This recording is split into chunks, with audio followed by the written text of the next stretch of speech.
All right, welcome. Hi, everybody. How you doing? Awesome.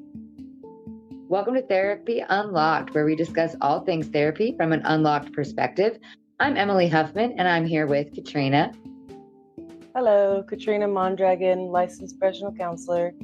All right, so like I said, I am a professional, but not your professional. So nothing we're going to talk about today should be taken as medical, legal, or otherwise advice. This podcast is purely for education and amusement. That is it. That's the disclaimer.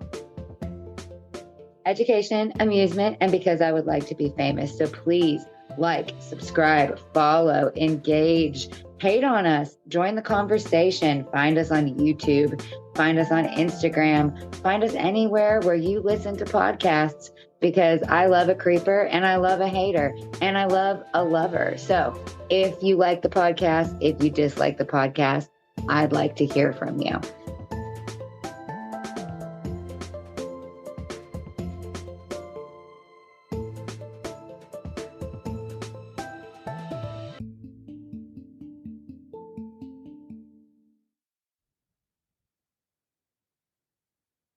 Today, we're going to be discussing the myth of getting over it. So, I don't know if you've ever heard this, Kat, but I certainly have. I don't know if when you're going through something, if you're really in it, if you're having, a crisis, a life crisis, and somebody just tells you, get over it. I've not heard that specifically, like to myself, but I have definitely heard of people saying it to other people, and it's not cool. It's not cool to be like, yeah, just get over it. Because it's not that easy. It's not that simple to just get over it. And I don't mean like it in any particular sense. It could be grief, it could be trauma, it could be a myriad of things. I think the only way to get over it, not that there is a way to get over it, really, but it is to go through it. Yeah. So some examples of that might be, the death of a loved one. It's been, a year or two since someone has passed, and someone says, your girlfriend, your boyfriend, they passed away 3 or 4 years ago. You should be over it by now. Or maybe someone has broken up with you and it's been 6 months. Aren't you over it by now? Um, you know, or if it's maybe something smaller, maybe something more insignificant, like you've lost that job and you're still talking about how, wow, you really loved that job. And 6 months down the line, you're like, oh, I miss working there. And your friends are like, can't she get over it? Like, I or think that's you miss that horrible boyfriend. because Can't she get over it? loss of any kind, like whether it's a loss of a loved one, loss of a marriage, a job, whatever the loss is, healing or grief is not linear. It's not the five stages in any particular order, and then bippity boppity boo, you're done and all better. That's not how grief works. So, you know what I love so much about what you just said? It's not linear. And I had put a sub point for the first thing I wanted to talk about on the myth of getting over it, because I do think it's a myth that someone can get over it, is healing isn't linear. It's not. You can't heal on a timeline. You aren't going to start broken and end healed. Right. It's one of those things that whew, you're going to start here with a problem, and then maybe you're going to really fall down and be in it. And then one day you're going to feel a little bit better. And then another day you're going to feel really terrible. And so, in your licensed professional counselor capacity, how do you guide people through that feeling that healing isn't linear? How do I guide people through it that it's not linear is sometimes I use different methods to explain it. So whether it's a metaphor or drawing a picture. So I have a picture that I draw where it's a squiggly line versus a graph that just goes up. Grief is more like a squiggly line. There's another metaphor about a ball being in a box and the box pushes the button. There's another one that I recently heard online about grief being like a giant wave, and that wave comes and you know it's coming and it crashes in your face. And at first, the waves are crashing like again and again and again. But after time passes, you start to see them coming. You're able to stay afloat. You're able to function, and you can still function through things even though it still hurts. What are some practical ways that we can acknowledge and honor our emotions without feeling guilty? Because I feel like a lot of the time when someone is saying to us, get over it, it comes with a huge side helping of guilt. It comes with a big side helping of we are burdening others with our feelings. So how can we acknowledge and honor our emotions and not accept that side helping of guilt? I'm glad that you mentioned the burden thing, because I wonder if people who are saying get over it are actually meaning don't emote on me. I don't want your emotions Ooh, on me yeah, because it's making me uncomfortable. That's just a theory. that's a good way to put that. That's a good way to put that. Maybe the myth of getting over it is really the reality of others saying, don't emote on me. Yeah. So I think my original question still stands, though. The practical way to acknowledge and honor our emotion is the answer to that just acknowledging that other people need to give us space.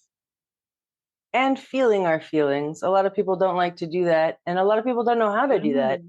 But feeling one's feeling is simply feeling the body and the sensations that are going on during that emotion. Side note, as an ACT fangirly, ACT being acceptance and commitment therapy. Um, and that's a modality of therapy that I myself have participated in as a client, as a layperson, as an unqualified and completely unqualified to speak on it person. It's my favorite. It's my very favorite, and it's deeply uncomfortable. Um, yeah, I'm a fan of it though, and it is all about feeling your feelings.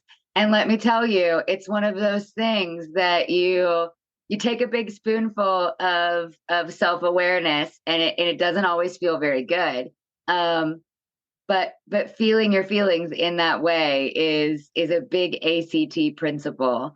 And what you said just now just made that little spotlight up in my head that said ACT, ACT. Yeah. Since you brought up modalities, drawing from a totally different modality, Marsha Linehan's dialectical behavioral therapy technique, she says effectiveness, what's most effective is not necessarily what's most comfortable. So that's where avoiding those feelings kind of comes into play. I'll say that again. What's most effective is not always what's most comfortable. I love that. Accurate. I think that's great. And who said that? Marsha Marsha Linehan. Marsha Lanahan. Okay, cool.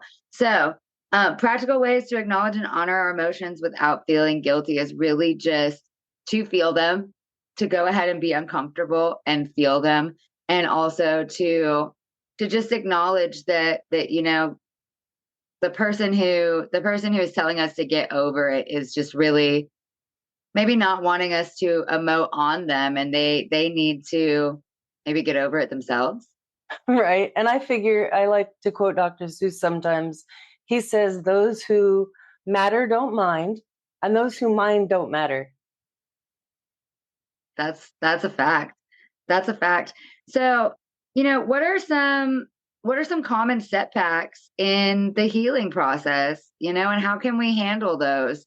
We've covered that it's not a linear process, but setbacks still happen. You might feel like you're really making progress as you're getting through something, and then you take a big leap backwards to where you're really back in that initial phase of I don't know, shock or just really triggered in that trauma. What are some common reasons that might happen?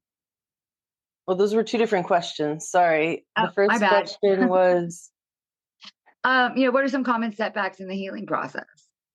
okay, so some common setbacks are different for everybody. I don't know that there Yeah. are common ones that are just like that I can rattle off this, and this. Password. Yeah.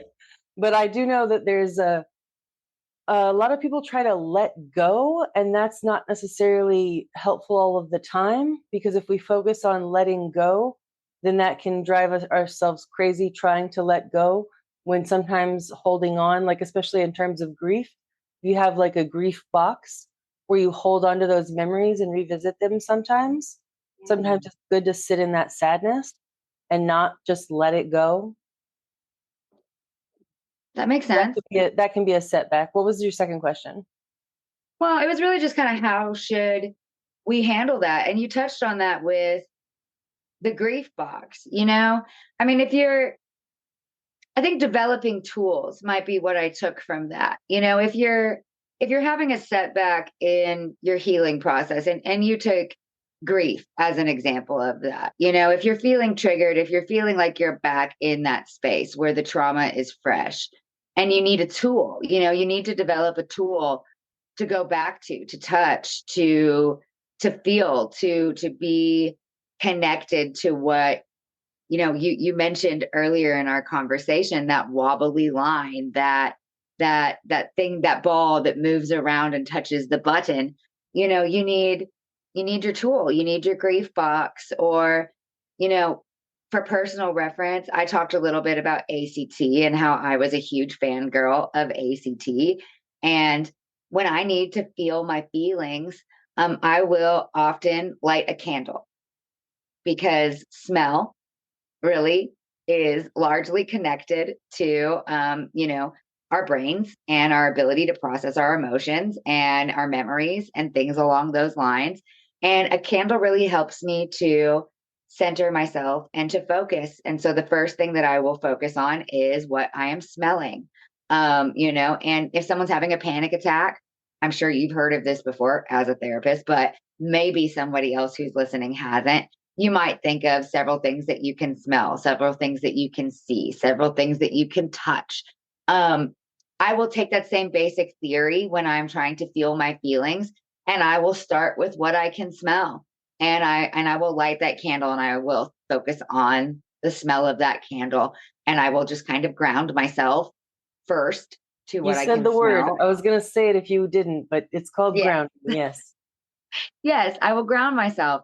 You know, and I'll go back to that toolkit. So, you know, my original question was just, what are some common setbacks in the healing process and how can we handle them? And I think having a toolkit, you know, having a toolkit that we can go back to, was what I gleaned from your answer. Um, Thank you for tuning into Therapy Unlocked for The Myth of Getting Over It. We hope our discussion helped illuminate the complexities of healing and the importance of allowing ourselves to feel a range of emotions. Join us next week for part 2 of our series, where we'll dive into the concept of toxic positivity and how it can impact our mental health. We'll discuss recognizing these patterns and finding healthier ways to process our emotions. Remember, we are Therapy Unlocked. All things therapy from an unlocked perspective, unlocking the mind, one conversation at a time. If you enjoyed today's episode, please like, subscribe, share. Find us on Instagram, Buzzsprout, YouTube, all major podcast streaming platforms. Remember, it's okay to not be okay. Until next time, take care of yourselves.